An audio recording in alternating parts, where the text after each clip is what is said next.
नमस्कार।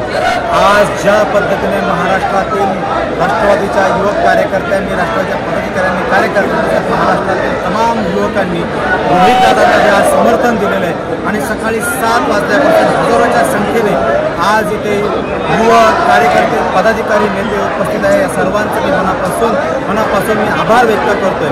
गेल्या 4-5 महिन्यापासून या महाराष्ट्रातील बेरोजगार युवक असतील, परीक्षार्थी असतील, या असंख्य युवकांचे प्रश्न रोहित दादांनी रस्त्यावरती उतरून मांडले, युवा संघर्ष यात्रेच्या माध्यमातून मांडलेले आहेत।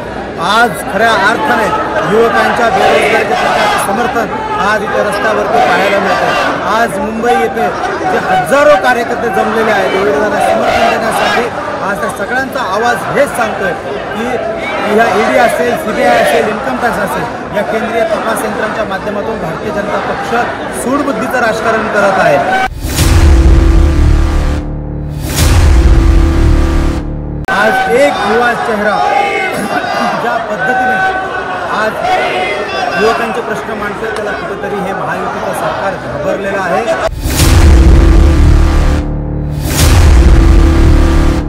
आणि म्हणून आज रोहित दादाची ईडीच्या माध्यमातून चौकशी सुरू आहे। ह्याच रोहित दादांनी युवकांच्या प्रश्नांच्यासाठी पेपर फुटीचा कायदा असेल, परीक्षा शुल्क कमी करा असेल, MPSCचे प्रश्न असतील, 1 लाख पदांची भरती असेल, असे प्रश्न विधानसभेत मांडले, पदयात्रेच्या माध्यमातून मांडले आणि हा एक प्रमुख विरोधी पक्षाचा चेहरा तयार होतोय।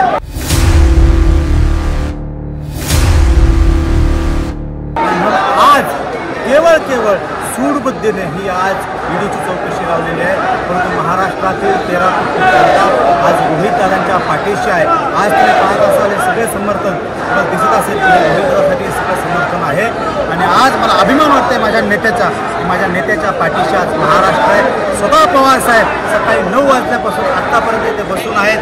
आदरणीय सुप्रियाताई सुळे सुद्धा आज आदरणीय रोहित दादांना ईडीच्या ऑफिसला सोडवायला गेलेला होता।